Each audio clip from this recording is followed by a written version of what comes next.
Bien-aimés dans le Seigneur, bonjour. Bonjour. J'ose croire que ce n'est pas moi le problème. Vous ne me reconnaissez pas. Bonjour. Nous rendons grâce à notre Dieu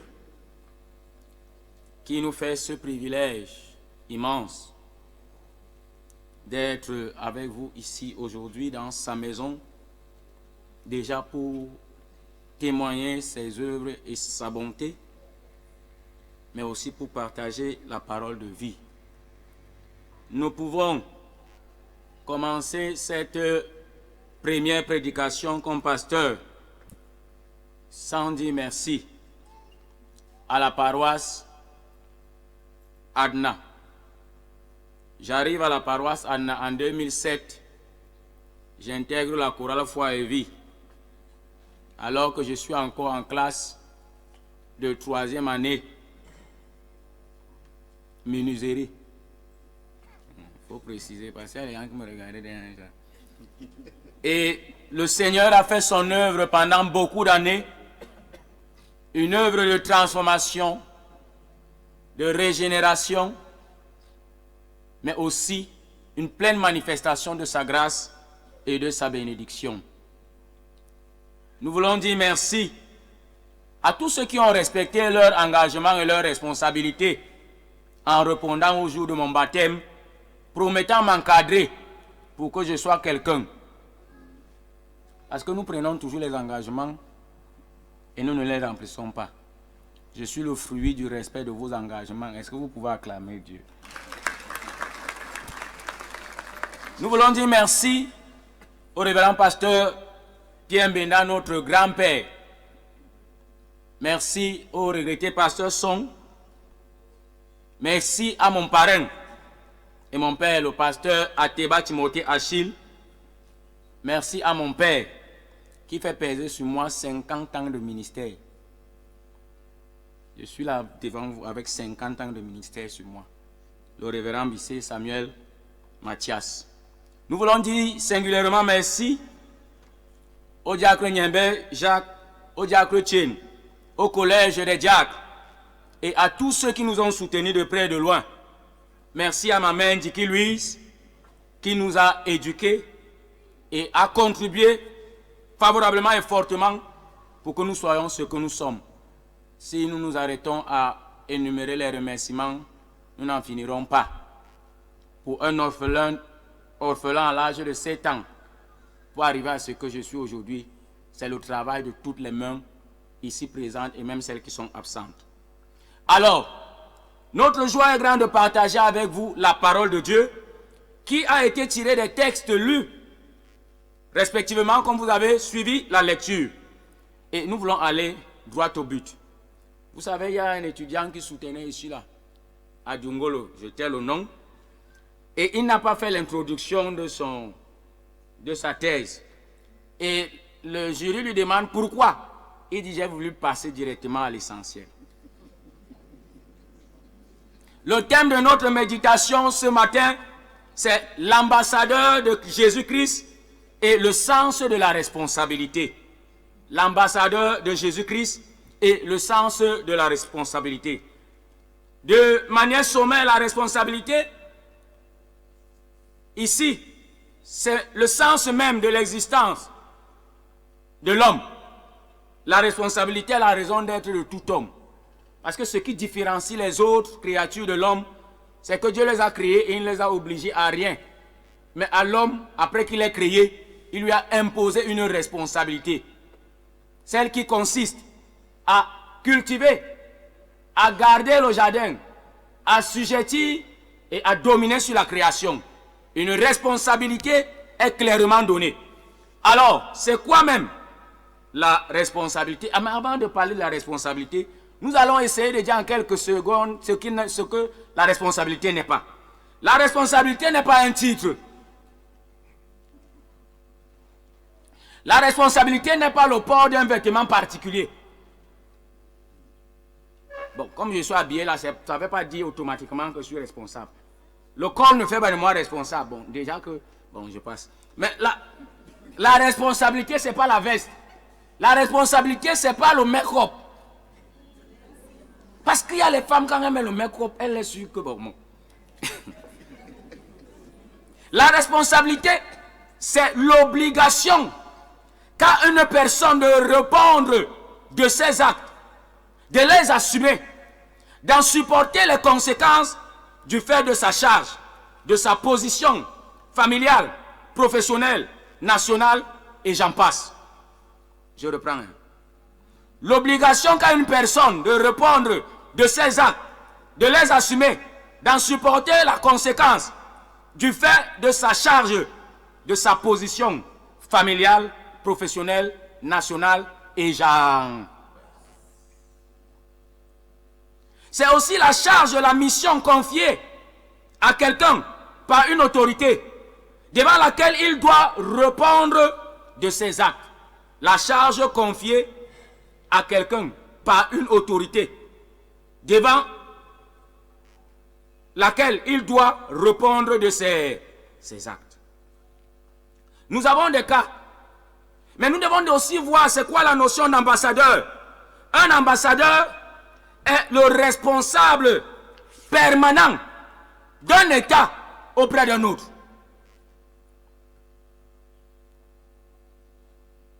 C'est le grade le plus élevé dans la hiérarchie de la diplomatie. En des termes simples, un ambassadeur de Jésus-Christ, c'est un représentant du royaume des cieux sur la terre. Je dis que... Parce que vous me regardez là... Un ambassadeur, c'est le représentant du royaume des cieux sur la terre. C'est-à-dire que tu es là, délégué par Dieu. Et ce qui est bien avec la responsabilité, c'est que quand on te nomme, parce que nous récemment on a été nommé, j'ai été nommé là, mon voyant. Tu me touches mal, tu es mal parti. Donc, quand on te nomme, on dit les avantages et tout ce qui seront. Il n'y a pas les gens qui sont nommés ici là. Dieu va vous nommer au nom de Jésus. Et ça, je vous annonce déjà ça prophétiquement. Hein. Il y a des gens qui sont en train de peiner pour la construction du temple. Ils se diront, ils se disent, qu'est-ce que Dieu va faire pour moi? Je vous assure, Dieu va vous surprendre. Les gens qui sont jaloux de Anna, au remaniement 2022, je ferme ma bouche, on va dire que c'est moi qui ai dit. Un ambassadeur est donc délégué par un supérieur. Le supérieur, c'est Dieu. Et l'ambassadeur, c'est l'homme que Dieu envoie pour pouvoir le représenter. Et de la manière la plus simple, 1 Pierre, je crois 2,9 nous dit clairement que nous sommes un sacerdoce royal, une nation saine, et ceci, pour démontrer les vertus de Dieu. Ça veut dire que nous sommes sur terre pour faire voir aux hommes ce que Dieu est, qu'ils ne peuvent pas voir, mais qu'ils doivent voir au travers d'eux. C'est-à-dire que l'ambassadeur est le délégué du président pour pouvoir le représenter valablement et répondre en son nom et au nom de sa nation. Ça veut dire que tout homme à son niveau est responsable. Nous avons essayé de prendre 4 niveaux de responsabilité.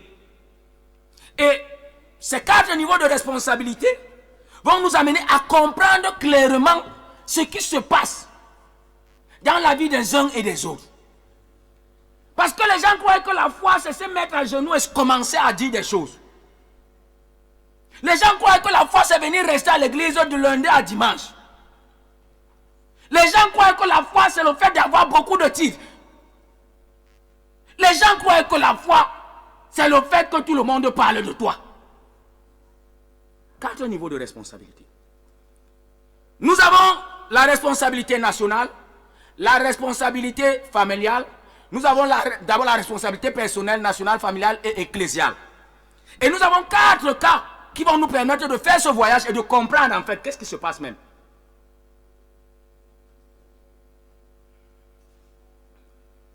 C'est Edouard qui disait souvent, nous sommes où là? C'est-à-dire, quand on regarde l'église et on regarde le monde, on peut se poser la question, nous sommes Il faut qu'on se retrouve. Le premier cas, c'est le cas d'Adam, dont lecture a été faite dans Genèse 3, les versets 1 à 13. Pourquoi le cas d'Adam? Adam, Dieu a tout créé, il a créé. Et il lui a donné la garde du jardin.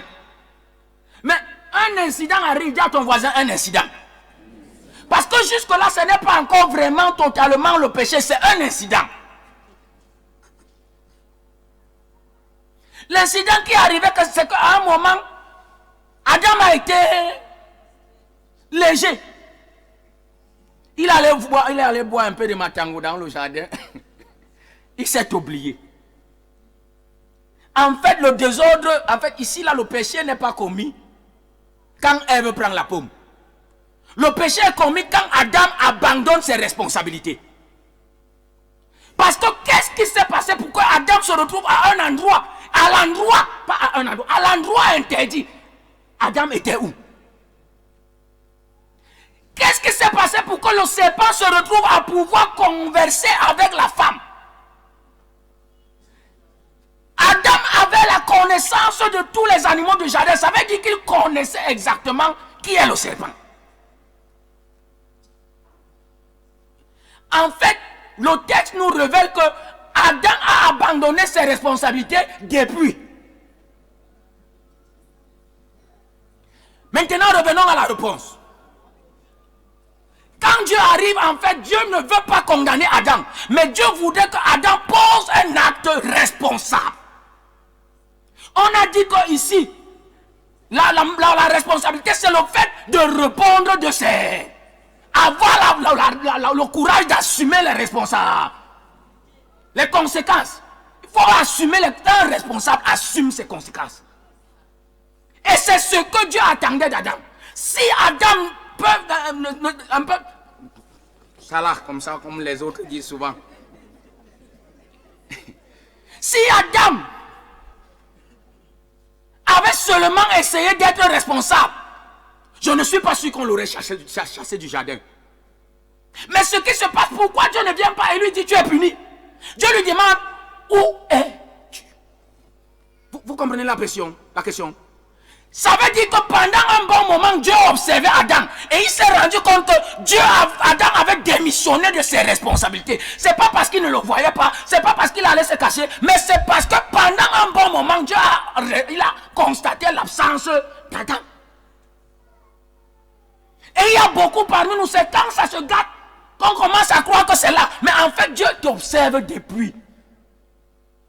Et Dieu te dit, fais attention.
C'est la femme que tu as là.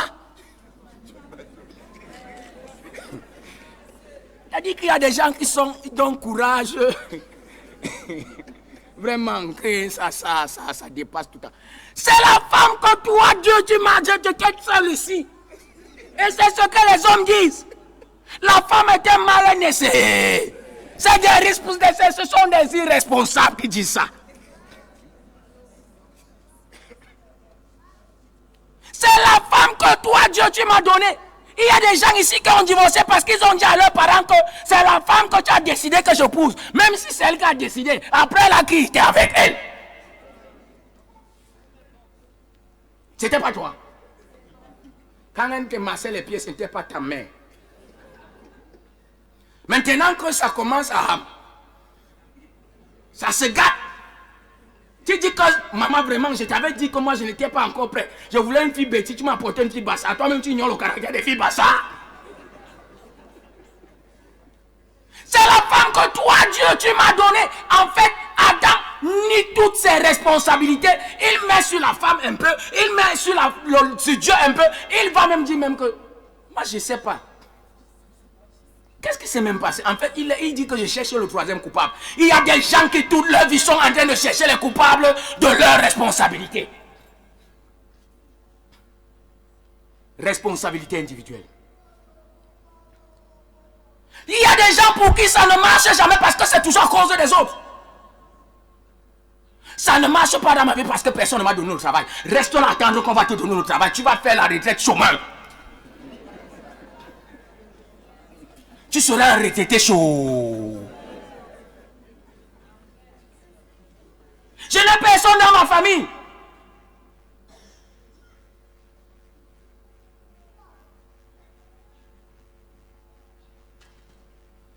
Ce sont les sorciers de mon village. C'est-à-dire que l'histoire, c'est quand on regarde ça dans toute notre famille, on se rend compte qu'aucune fille ne se marie. En fait, ce que vous n'avez pas compris, c'est que parfois, votre famille-là, les gens n'ont pas un peu d'esthétique. Non, d'esthétique. Esthétique. Il y a des femmes qui ne sont pas esthétiques. Elles bavardent beaucoup, mais elles ne sont pas. Quand tu es esthétique, même si c'est comment tu imposes le regard.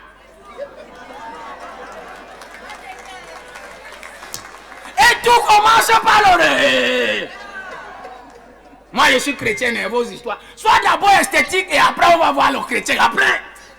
C'est-à-dire que c'est quand on te voit, tu fais un genre et on vient avec toi et on se rend compte qu'elle est profonde aussi.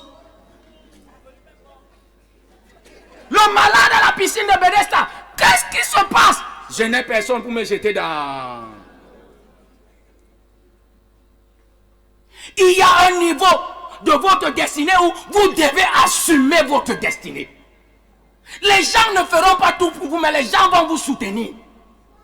Mais si tu es déjà incapable de prendre tes responsabilités, tu n'iras nulle part, mon frère. Tu n'iras nulle part.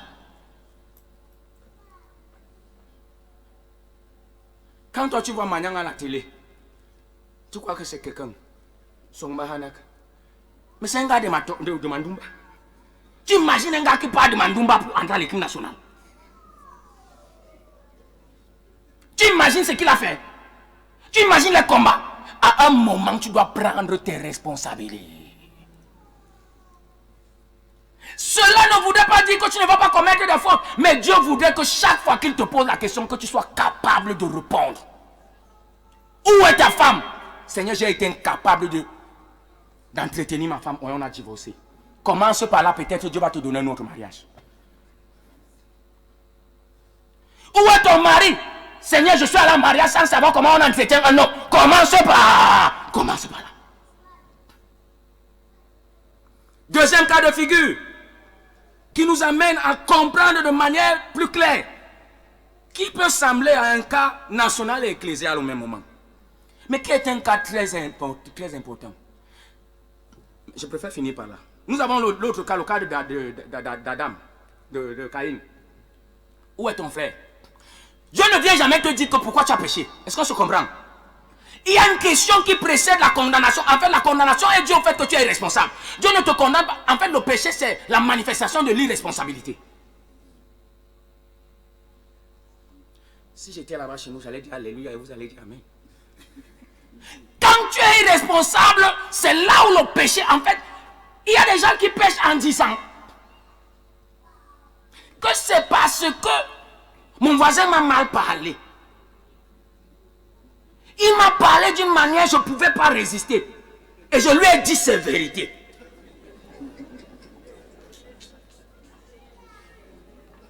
Je suis responsable de mes émotions et de moi-même. Je choisis m'énerver quand je veux et je choisis rester calme quand je veux. Regardez Jésus. Les moments où on croyait qu'il va se fâcher, le gars est calme. Et quand il arrive au temple où, de manière inattendue, le gars se gâte. Et les gens se demandent, mais il y a même quoi? En fait, Jésus se gâte parce qu'en fait, il sent que là, il est important de relâcher la colère pour démontrer l'importance de ce qui est en train de se faire. Mais ce n'est pas ce que les autres ont fait qu'il a énervé. Est-ce qu'on se comprend? Tu es responsable de tes émotions. Les gens qui se fâchent, l'AVC est venu te trouver et tu sais que l'AVC est venu parce que tu te fâchais trop. Je vais même faire comment avec le genre d'enfant. Tu boum. Il est déjà là-bas. En fait, tu as le droit de rester calme et lui dire que mon fils, il faut apprendre à être sage. Dans l'église, les querelles, les disputes, les gens qui ne se saluent pas. Parce que je dis que c'est lui qui m'a cherché le premier. Et comme il m'a cherché, il va voir. Je suis responsable de mes émotions, je suis responsable de mon salut, je suis responsable de mon âme. Et en plus de ça, je suis responsable de toi. On a dit par rapport à sa position, n'est-ce pas? Si nous sommes de la même communauté, ça veut dire que je suis responsable de toi. Et c'est ce que vous êtes. L'église presbytérienne est l'une des plus organisées. Elle ne fait rien au hasard. Quand on vous lève pendant le baptême, vous demandez, est-ce que vous prenez l'engagement? Ce n'est pas un cinéma, mais c'est que réellement on est en train de vous amener à prendre des responsabilités. Et il y a des gens qui ne vivent pas certaines bénédictions dans leur vie parce qu'ils ont abandonné leurs responsabilités. Nous avançons. Le cas de David est le cas typique qui doit inspirer les chrétiens. Je vais la résoudre l'énigme du problème de David. Parce que beaucoup de chrétiens se posent la question de savoir, mais pourquoi? En fait, parce que Dieu n'a pas puni David. Nous sommes d'accord, n'est-ce pas? Si je dois faire quelque chose, ou alors ce que mon père devait faire là, il n'a pas fait. Et il est venu me donner en disant que fait. Si je fais ce que c'est mon père qui a fait, non? Hein? Qu'est-ce qui s'est passé dans le cas de David? Regardez comment Dieu vient toujours. En fait, Dieu nous courtise toujours pour qu'on puisse accepter nos responsabilités et qu'on continue avec lui dans une nouvelle éducation. Est-ce qu'on se comprend? Nathan vient et lui dit, il y avait un roi qui avait.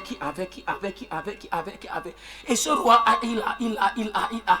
Et voilà ce qui s'est passé. Et finalement, il a fait comme ça, il a tué la brebis du gars là. David dit que mais c'est pas possible, sur le règne de qui? Il doit mourir. Et Nathan dit que c'est qui? Et jusqu'à ce moment, Dieu n'a pas encore décidé. Dis à ton voisin, Dieu n'a pas encore décidé. David m'a dit, c'est moi. Je vais vous expliquer le moi de David. En fait, il faut faire attention aux femmes.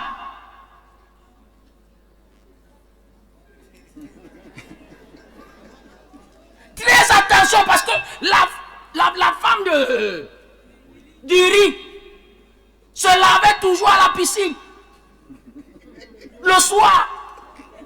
Et elle savait qu'à cette heure, David se baladait toujours là. En fait, elle-même aussi a calculé le roi depuis. Vous croyez que c'est seulement le roi qui l'a calculé?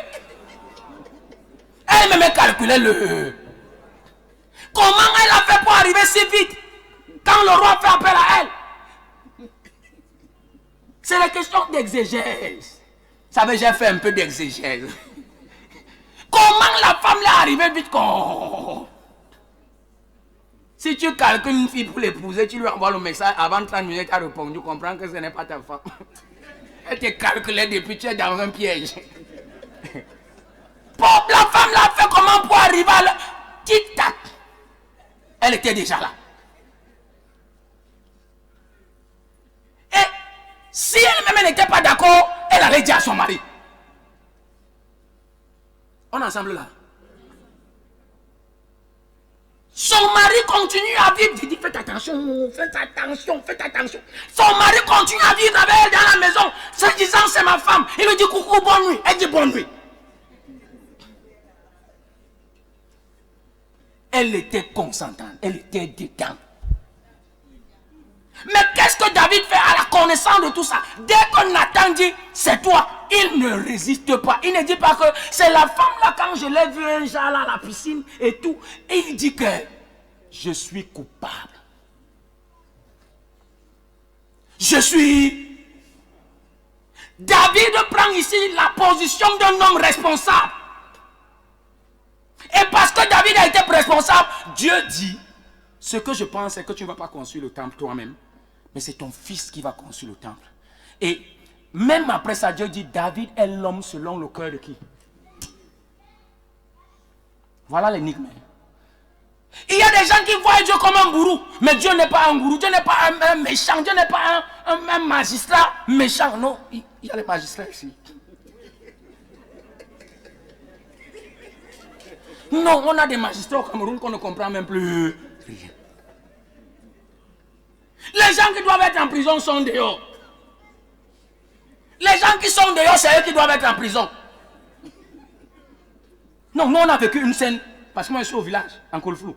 On a vécu une scène où les gars sortent en route avec les machettes et ils découpent les voitures avec les machettes. Et ces gens-là, on les a encore revus sur les motos dans la semaine.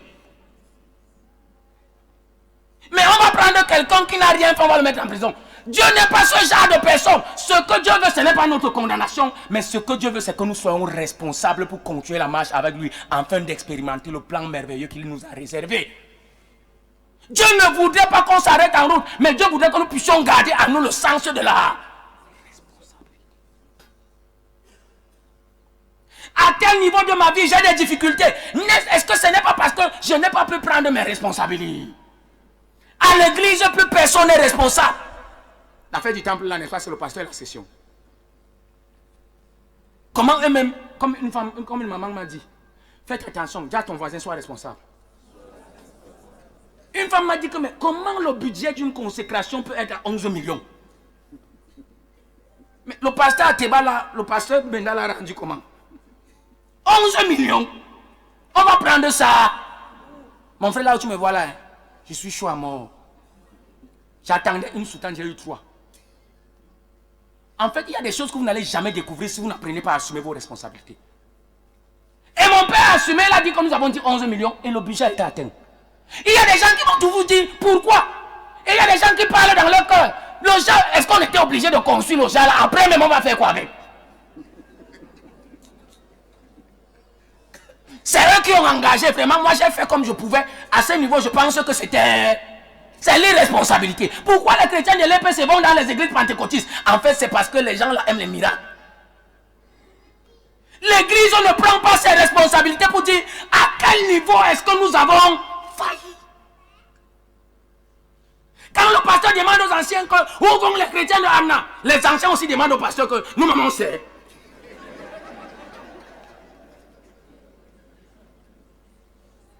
Parce que personne ne veut être responsable. Si j'habite dans un quartier où il y a des fidèles, je dois connaître tous les fidèles de la paroisse dans mon quartier. Mais parce que nous avons l'habitude de toujours pouvoir rejeter la faute sur les autres. Pourquoi l'église n'était pas propre? Les diacres vont dire, c'est le comité d'administration qui ne nous a pas donné ce qu'il faut. Vous-même les diacres, vous avez fait quoi? Ce qui fait que le monde est sans se dessus, sans se dessous. Parce que plus personne ne veut prendre ses responsables.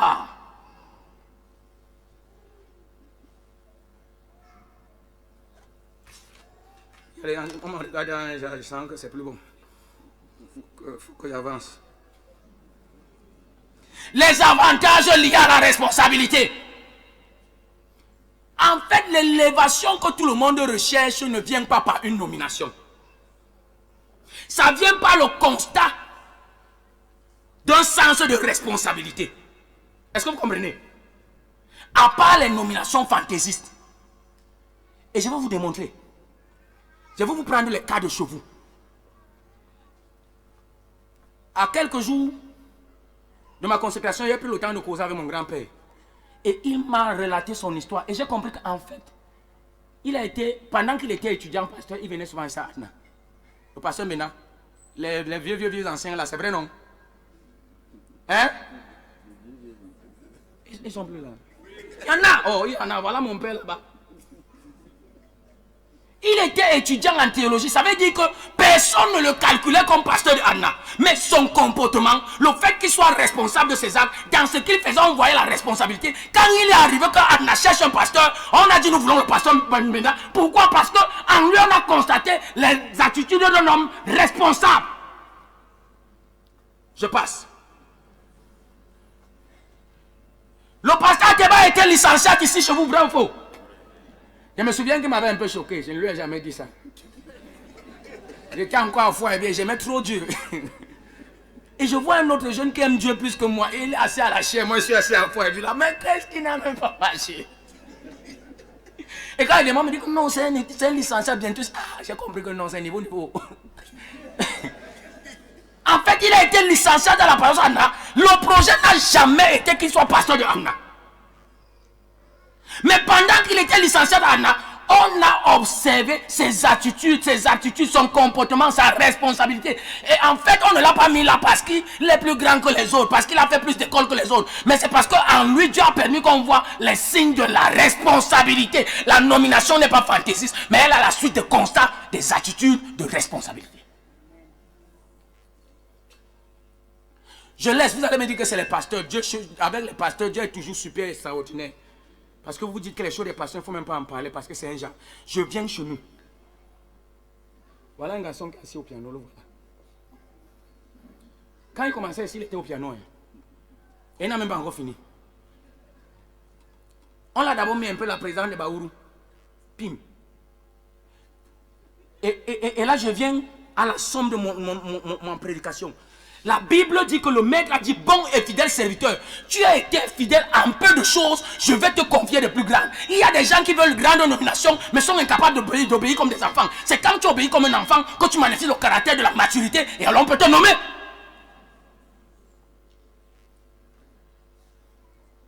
Ce n'est pas quand tu vas faire la cour au pasteur, ce n'est pas quand tu vas faire la cour au patron et on te donne la responsabilité, tu es incapable de la gérer.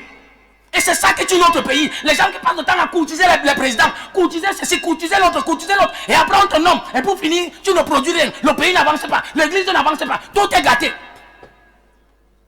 Les bonbons qui achètent les chèvres pour qu'on le consacre, bonbons, ça ne peut pas marcher. Les pasteurs qui utilisent l'église, le titre dans la société, leur argent, pour qu'on le consacre pasteur. Après on te dit, te voilà, conduis un peuple. Tu te rends compte que tu as trouvé 5 ans, vous restez 3. Ta femme et toi et ton enfant. La nomination, l'élévation n'est pas fantaisiste. C'est qu'il y a une suite logique, une croissance vérifiée et vérifiable. Dans ton cœur, tu veux tellement de grandes choses. Mais dans tes attitudes, c'est autre chose.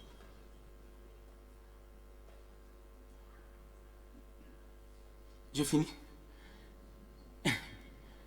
Il y a qui regarde à l'heure, on a fini. Il y a quelqu'un qui m'a appelé à côté, il m'a demandé que mais le pasteur n'était pas le superviseur, mais pourquoi Niembe est dans ton organisation? Je leur ai dit, je le connais. Et quand on a fini, il y a des gens qui lui ont demandé, j'espère que tu seras aussi organisateur avec le pasteur Teba de toutes les autres consécrations. Et il ne fait que gravir en grade. Et pendant ce temps, les autres sont comme Caïn. Parce que ce qui amène Caïn à tuer Abel, c'est la jalousie. Caïn ne produit aucun effort pour grandir et manifester la responsabilité. Mais il est prêt à tuer. Vous voyez, vous êtes prêt à faire des choses très compliquées et incapable de faire des choses très simples.